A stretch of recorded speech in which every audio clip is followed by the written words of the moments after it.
Hi everyone, welcome to Anonymous Gate Aspirants. Today I am going to tell you about the best subject sequence that you should follow for GATE CSE preparation. So first I am going to tell you the most ideal sequence. So the most ideal sequence is that you should start with engineering maths, then discrete maths, then digital logic, COA, operating system, TOC, compiler design, C programming, data structures, algorithm and DBMS. And for aptitude you should do it along all the subjects. There is no specific time at which you should do the aptitude. Aptitude के लिए आपको मतलब हर रोज 1 घंटा आधा घंटा रोज practice करनी है throughout the year. That is how you are suppose to cover the aptitude part. For the rest of the 11 subjects, this is the most ideal sequence that is to be followed. Let me tell you the reason. So I'm asking you to start with engineering maths because engineering maths ऐसा subject है जो बाकी सारे subjects को effect करता है. हर एक subject में कहीं ना कहीं थोड़ा बहुत मैथ्स यूज होगा ही होगा. तो अगर आप मैथ्स पहले कवर कर लेते हो and discrete maths also, discrete maths भी बहुत सारे सब्जेक्ट में इनडायरेक्टली अप्लाई होता है. तो अगर आप मैथ्स का पोर्शन पहले कवर कर लेते हो तो जो भी इसमें डिपेंडेंसी है बाकी सब्जेक्ट्स की मैथ्स पे, वो उसमें आपको प्रॉब्लम नहीं आएगी. तो this is the reason you should cover the maths first. उसके बाद ये जो सब्जेक्ट्स हैं ये सारे, let me tell you how this goes. So first सबसे पहले हमारे पास डिजिटल लॉजिक आता है जहाँ से कंप्यूटर हमारा बनना स्टार्ट होता है. ठीक है, यहाँ से हार्डवेयर कंपोनेंट्स होते हैं हमारे पास, लॉजिक गेट्स एंड ऑल, वो सब इसमें हम स्टडी करते हैं. उसके बाद आता है कंप्यूटर ऑर्गेनाइजेशन एंड आर्किटेक्चर, जहाँ पे हम उन लॉजिक गेट्स को असेंबल करते हैं, उनको ऑर्गेनाइज करते हैं एंड किस तरीके से वो कंप्यूटर में फिट होंगे, किस तरीके से सब फंक्शन होगा, वो सब पार्ट कवर करता है सीओए. इसलिए डिजिटल लॉजिक के बाद सीओए आता है.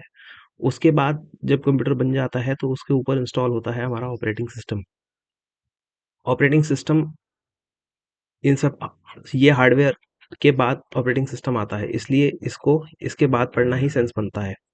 उसके बाद सब्जेक्ट अब आता है हमारा कंपाइलर डिज़ाइन. ठीक है, कंपाइलर डिज़ाइन भी एक सॉफ्टवेयर होता है जो ओएस के ऊपर इंस्टॉल किया जाता है. पहले आपको ओएस इंस्टॉल करना पड़ेगा, फिर कंपाइलर डिज़ाइन इंस्टॉल होगा. कंपाइलर बेसिकली जो भी हमारा कंपाइलर्स होते हैं वो ओएस के ऊपर ही इंस्टॉल होते हैं. पर कंपाइलर पढ़ने के लिए टीओसी की अंडरस्टैंडिंग होना बहुत ज़रूरी है. टीओसी की हैवी डिपेंडेंसी है कंपाइलर डिज़ाइन पे. अगर आपको टीओसी आपने नहीं कवर किया है तो फिर उससे पहले कंपाइलर कवर करने का कोई मतलब नहीं बनता, क्योंकि आपको फिर से टीओसी पढ़ना पड़ जाएगा. तो इसलिए दिस इज द रीज़न आपको टीओसी पहले करना पड़ता है कंपाइलर से, क्योंकि कंपाइल टीओसी ही बेसिकली उसी में सारी थ्योरी है जिससे हमारा कंपाइलर बाद में डिज़ाइन होता है. एंड उसके बाद आता है हमारा सी प्रोग्रामिंग, जो कि कोई भी प्रोग्रामिंग लैंग्वेज, नॉट ओनली सी, वो कंपाइलर के ऊपर ही रन होती है.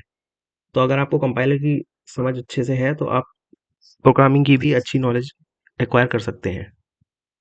उसके बाद प्रोग्रामिंग लैंग्वेज से ही डेटा स्ट्रक्चर्स बनते हैं और एंड उन डेटा स्ट्रक्चर्स को यूज़ करके ही हमारी एल्गोरिथम्स बनाई जाती हैं.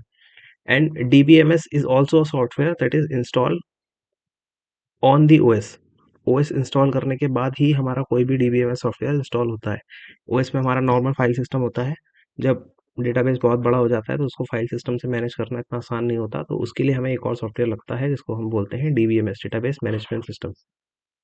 तो ये जो सारे सब्जेक्ट हैं ये सीक्वेंस में है, क्योंकि इन इन सब की एक दूसरे पे डिपेंडेंसी है. तो this is the most ideal sequence जो फॉलो किया जाना चाहिए. बट मोस्ट ऑफ द लोग ये करते नहीं है एंड बिल्कुल नेसेसरी भी नहीं है आपको यही सीक्वेंस फॉलो करना है. So what I have done, I have divided this entire syllabus in 4 sets. ये जो सेट्स हैं इनको आप आपस में शफल कर सकते हो, मतलब आप कोई भी सेट कभी भी कर सकते हो, लेकिन इन सेट्स के अंदर जो सब्जेक्ट हैं उनका सीक्वेंस फिक्स रहना चाहिए. एंड आई वुड रिकमेंड कि आप सेट 1 तो हमेशा पहले ही करो, मैथ्स वाला पोर्शन तो पहले ही हो जाना चाहिए. उसके बाद आप इन 3 सेट्स को आपस में कभी भी शफल करके किधर भी कर सकते हो.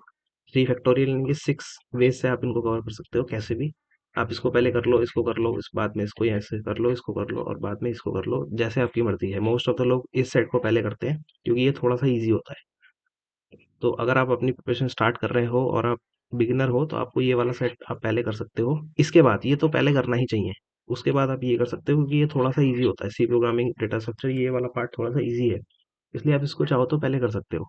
उसके बाद आप इसको कर सकते हो या इसको कर सकते हो, आपकी मर्ज़ी है। बट इन सेट्स के अंदर जो सब्जेक्ट्स हैं, उनका सीक्वेंस नहीं बदलना चाहिए।